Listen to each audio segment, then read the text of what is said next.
La Sociedad Española de Radiodifusión presenta... Ser... ¡Viva la radio! Podcast. Siempre.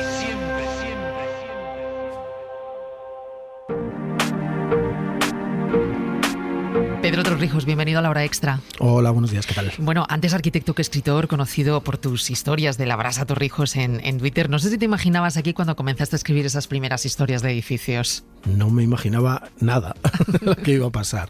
No tenía ni idea de lo que iba a pasar en absoluto. Ha sido todo... Bueno, no ha sido explosivo, ha sido relativamente paulatino, pero siempre a una velocidad constante en la cual pues al final no sabes exactamente cómo estás y de repente pues te cambia toda la vida completamente y ahora ya digamos que he dejado de ser arquitecto para ser solo escritor, o no, al final soy arquitecto pero ejerzo de otra manera, ¿no? De todas formas es muy llamativo cómo frente a tanto hater has conseguido convertir tu cuenta de Twitter en una especie como de refugio, ¿no? Que arrastra además legiones de seguidores en un momento en el que los gustos cambian tan rápido. No sé cómo consigues mantenerte, cómo sigues despertando tanto interés. Bueno, porque también voy cambiando. No escribo igual al principio, no escribo de lo mismo y no escribo las mismas cosas, y cuando las escribo de una manera completamente distinta. Al final se trata de eso, ¿no? Es también porque en realidad yo nunca he apelado ni desde el principio, ni desde ahora, ni nunca he apelado al consumo instantáneo, nunca he apelado a lo que está de moda. Yo intento ser muy consistente en lo que hago, de tal manera que al final la gente que está contigo es gente que quiere leerte, no quiere leer lo que está de moda, con independencia de que a veces esté o no esté de moda, pero cuando tú apelas a tu propio relato, a tu propia narrativa, a tu propio contenido, como dirían los modernos, pues al final la gente quiere leerte lo que tú escribes, no lo que está de moda. Por eso al final el crecimiento es sostenido y no especialmente explosivo. Bueno, vienes a presentar nuevo libro, La pirámide del fin del mundo, con la editorial Kailas. No sé si es fácil contar de qué va. Tú mismo explicas que La pirámide del fin del mundo es la historia de un crimen que salvó 1000 vidas, de un misionero que descubrió una iglesia imposible y de un hombre que llevó el sol donde nunca había brillado. ¿De qué va La pirámide del fin del mundo? La pirámide del fin del mundo va de los seres humanos. Es un libro sobre la condición humana. Cualquier otra calificación en realidad va a ser una calificación que va a estar un poco coja. En las estanterías las estanterías de las librerías lo colocan en, no sé, literatura de viaje, arquitectura, sociedad. Es que no tiene sentido. Me pasa siempre, es decir, los 4 libros que he escrito, los 3 digamos adultos y el libro infantil, al final son relativamente inclasificables. La novela que escribí el año pasado, La tormenta de cristal, era una novela que la calificaban como thriller policíaco cuando no sale ni un solo policía, ni un crimen, ni un nada. O sea, no hay manera de colocarlo. Pues esto es un poco lo mismo. ¿Dónde lo colocas?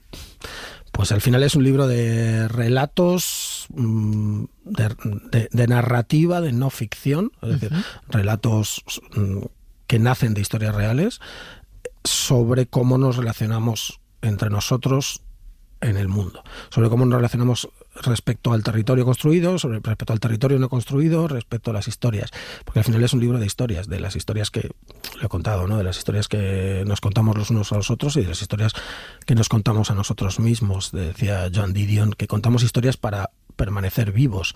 Bueno, como dice Joan Didion, pues es guay, pero se lo llevo diciendo yo un montón de tiempo. Bueno, ya lo dijo antes realmente. Al final las historias es el único artefacto que sobrevive a la muerte, ¿no? Las historias es los que nos mantienen en el mundo. Hay un poco de todo, curiosidades, viajes, descubrimientos, lugares. ¿Cómo llegas a esas historias de las que me estás hablando? No sé si son ellas las que te encuentran a ti, tú las encuentras por casualidad, o ¿cómo surge ese? Cuando eres un martillo todo te parece un clavo. Como mi trabajo es contar historias, al final lo que intento es de alguna otra manera redescubrir el sentido de la maravilla, con lo cual todo lo que encuentro en la red, todo lo que encuentro fuera de la red, lo interpreto como un clavo sobre el que martillar. Se lo interpreto como una posible historia, que la historia luego da más de sí, da menos de sí, que es más susceptible de ser narrada o de ser transformada en un lenguaje narrativo, literario o no, pues eso ya dependerá de lo que yo considere, ¿no? Al final casi todas lo son. Y a veces lo que hago es descubrirlas literalmente, es decir, entrelazar historias que nadie había entrelazado antes, incluso poner nombres donde nadie había puesto un nombre antes, aunque luego aclare que ese nombre no es real porque nadie sabe el nombre. Al final es mi trabajo. Esto es como preguntarle a un mecánico que cómo arregla coches, pues al final es mi trabajo. Busco, rastreo, encuentro, descubro, entrelazo y luego lo cuento como una novela, aunque no lo sé. Pero eso tiene que llevar muchísimo trabajo de documentación de fondo, ¿no? Es mi trabajo. Es que al final es eso, es que es mi trabajo. Es decir, si yo trabajo 8 horas al día, 1 hora menos porque tengo un bebé y no te da tiempo, no te deja 8 horas para trabajar, pero si trabajo 6 horas al día, al final me dedico a eso. Yo lo que hago es rastrear esto, documentarlo, apuntarlo, escribir un primer guión, luego un segundo guión, luego colocarlo en palabras, saber por dónde tienes que ir, por dónde tienes que dejar de ir. Hay algunas que me cuestan menos porque ya las conocía un poco de antes, porque ya estaban un poco en mi archivo, en mi bagaje cultural, y otras que descubro y que necesitan más empuje por detrás. Y algunas te llevarán años, entiendo. ¿Es un libro como este? Sí, hay algunas que son... las suelo poner como ejemplo, pero es que realmente es así. Es decir, la historia del puente de Pelješac en Croacia es una historia que yo había leído hacía tiempo y que siempre me parecía que se quedaba colgada de algo. Siempre me parecía que se quedaba colgada de algo hasta que un día estaba viendo Drácula, la película de Bram Stoker, y dije, joder, justo esto es lo que falta. Este puente que se construyó en 2022, se inauguró en 2022, es un puente cuyo origen nace de Drácula, del Drácula real, del príncipe Vlad III, el emperador, príncipe de Valaquia y héroe nacional de Rumanía. Es un puente que se construyó por su culpa 6 siglos después de que él muriese. Y entonces es cuando investigo cómo realmente se puede relacionar y dónde está esa relación. Y es la que encuentro y es la que cuento. También últimamente pongo este mismo ejemplo, pero es que es un buen ejemplo. Un verdor terrible de Benjamín Labatut, ¿no? el escritor chileno. Al final, ¿qué es? Una supuesta relatos de no ficción donde hay muchísima ficción. Yo realmente no introduzco apenas algunos diálogos, algunas cosas que efectivamente son ficcionadas, y que nadie colocaría como un libro de divulgación y nadie colocaría en divulgación de ciencia. No, es un libro de narrativa. Pues esto realmente es lo mismo, es un libro de narrativa. ¿Cómo te van surgiendo también esas ideas para ir conectando? Como ahora comentabas, la del puente de Croacia y Drácula, ese clic para de repente conectar, porque es una de las características de tus historias, ¿no? Como conectas de repente una historia con otra que dices, pero ¿y cómo has encontrado el nexo de unión? ¿Cómo surgen esas ideas? Supongo que al final tiene que ver también con todos los años. Le preguntaban hace tiempo a Cristina Mitre, que es podcaster y periodista y podcaster, sobre todo es una de las pioneras del podcasting en España. Le preguntaban que cuánto tardaba en escribir un artículo. Ella decía 2 horas y 20 años. 2 horas en escribirlo y 20 años de los que llevo de carrera. Pues al final es un poco lo mismo. Yo llevo... Aunque lleve 13 años escribiendo en medios y tal, en realidad llevo toda la vida contando historias, queriendo contar historias, intentando no perder ese sentido de la maravilla que ahora veo en mi hijo, ¿no? Que le gusta todo le asombra, todo lo quiere tocar, todo lo quiere chupar, todo lo que ve le parece asombroso, ¿no? Y llevo, creo que toda la vida intentando aferrarme a ese sentido de la maravilla. Cuando tienes un bagaje en toda tu vida en lo cual encuentras ese sentido de la maravilla o lo buscas, al final los clics no son tan difíciles, porque lo ves y dices, sí, esto es lo que era.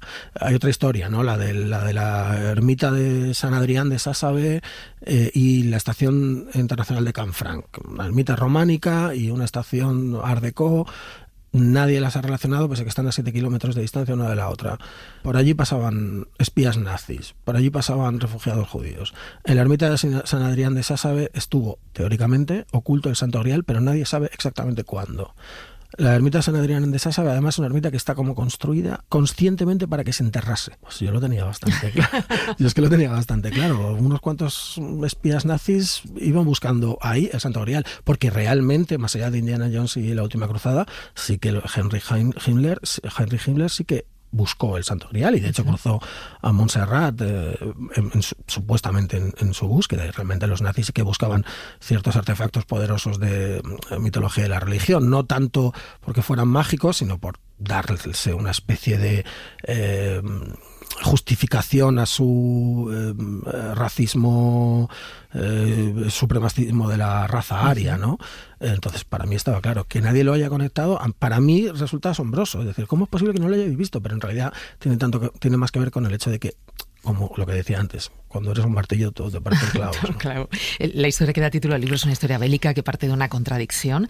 Acabar con la escalada bélica en el mundo no se consigue dejando de fabricar armas, sino de construir defensas contra esas armas. ¿Por qué era importante para ti? A ver, casi todo el libro, casi todo lo que cuento y casi todas las historias que cuento en cualquier formato tiene que ver siempre con espera lo inesperado, ¿no? Con encuentra algo que no creías que iba a pasar. En este caso, el hecho de que haya una pirámide, que es algo que se asocia a arquitectura, digamos, antigua, porque al final era un elemento de construcción estructuralmente el más sencillo.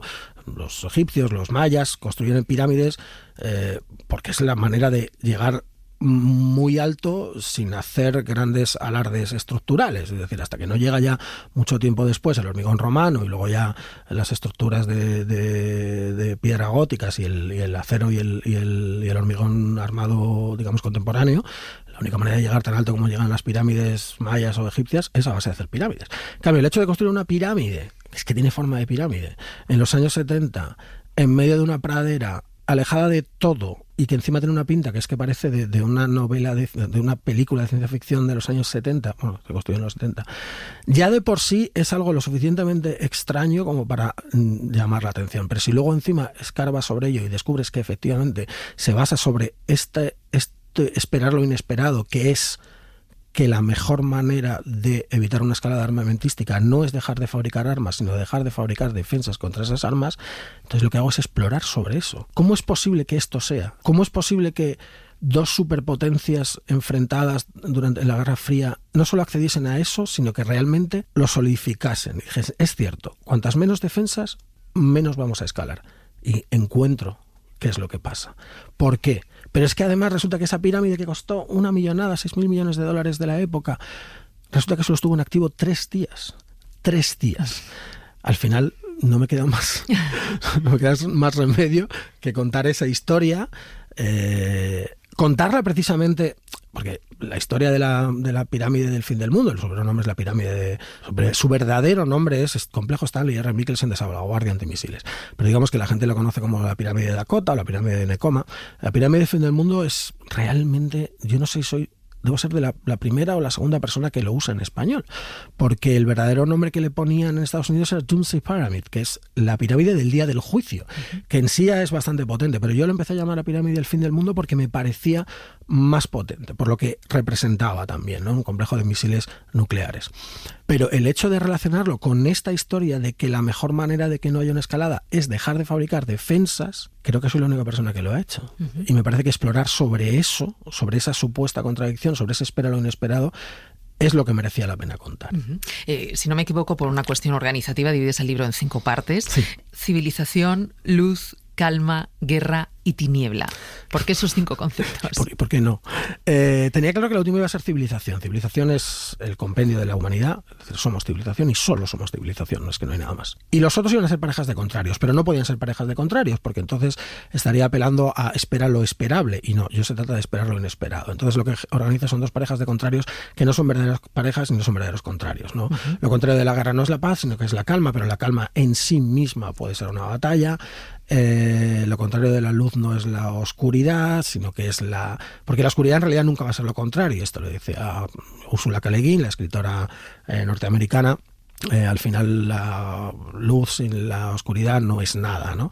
Yo coloco como opuesto a la luz la tiniebla, que no es realmente la ausencia de luz, sino la dificultad de la luz. Pero en la propia luz, lo digo en el prefacio, es decir, la luz es muy problemática también, porque si te quedas mucho tiempo mirando, te achicharras como una polilla en una trampa eléctrica, o lo peor todavía, nunca querrás dejar de mirar a otro lado, ¿no? Al final siempre se trata de eso, de encontrar, por poner otra frase de Ursula K. Le Guin, quien niegue la existencia de dragones está condenado a morir devorado por dragones desde dentro. Se trata de eso, al final se trata de eso, es decir, de encontrar los dragones que están dentro de nosotros y de alguna otra manera casi, yo qué sé, abrazarlos, ¿no?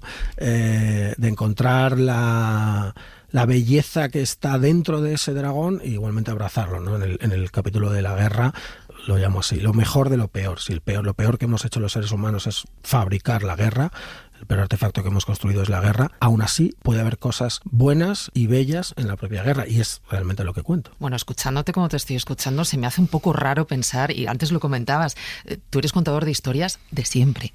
¿Por qué decides no dedicarte a ello desde el principio? Esta historia sería demasiado larga, así que la voy a resumir en que al final es... Pues mira, dice Pedro Ballín, el periodista de La Vanguardia, que, entre otras cosas, los cineastas de la Nouvelle Vague podían hacer sus películas que no había nadie porque eran ricos y no necesitaban ganarse el pan haciendo películas comerciales. Y tiene razón. A él no le gusta, a mí sí me gusta Nouvelle Vague, pero él tiene razón. Y yo, como no soy rico, sino que soy un tío de Villaverde, pues al final tenías que ganarte la vida. Y para ganarte la vida, no... Oye, mira, que es que te voy a contar una cosa y págame dinero.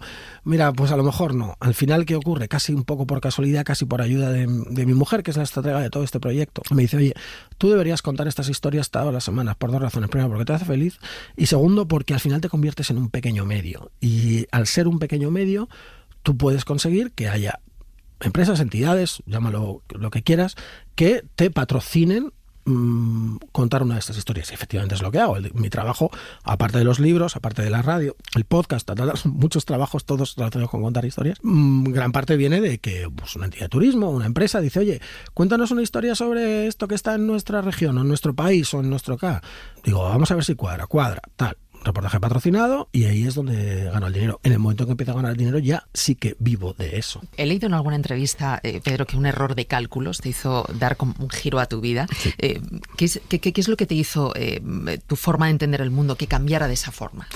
Darme cuenta de que tú puedes llegar a ser gilipollas hasta un límite. Hay un punto en el cual ya no puedes seguir siendo gilipollas, o tienes que ser menos, o tienes que bajar el acelerador de la gilipollez. Porque si no, te vas a estrellar.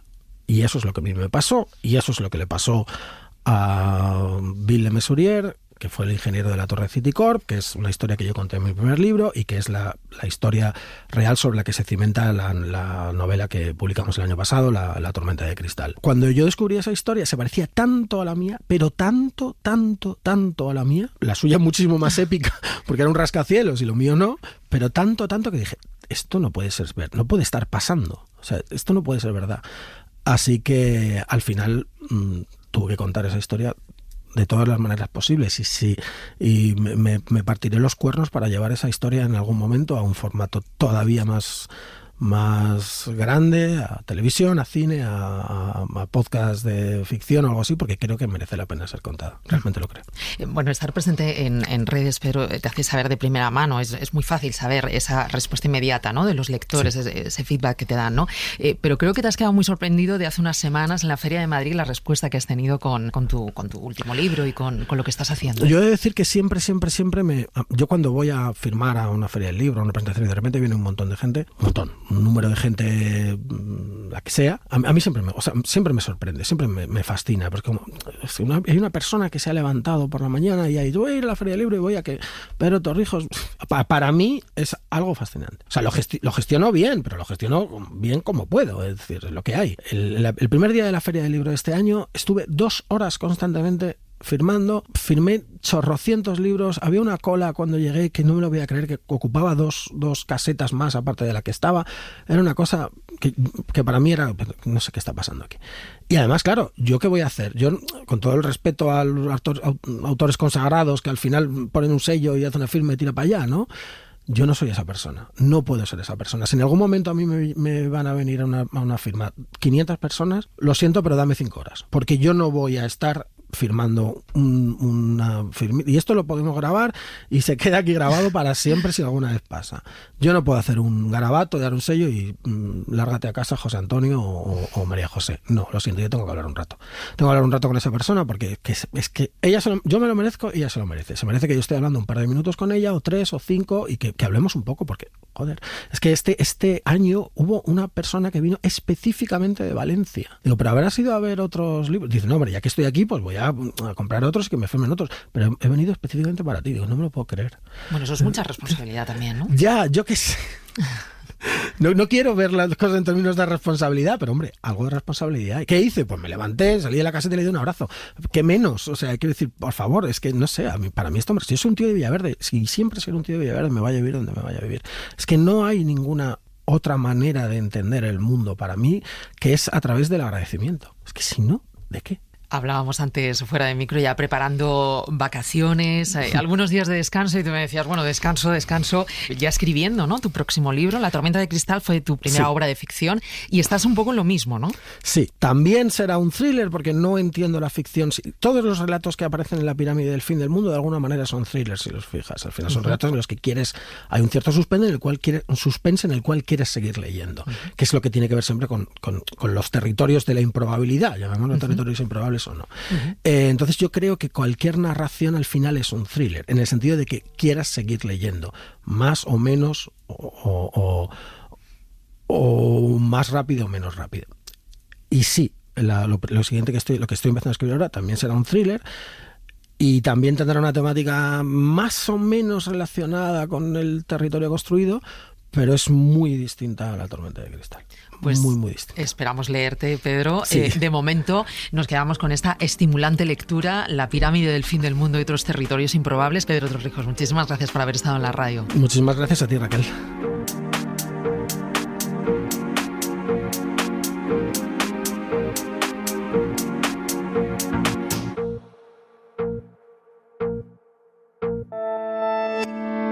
Cadena SER. La radio.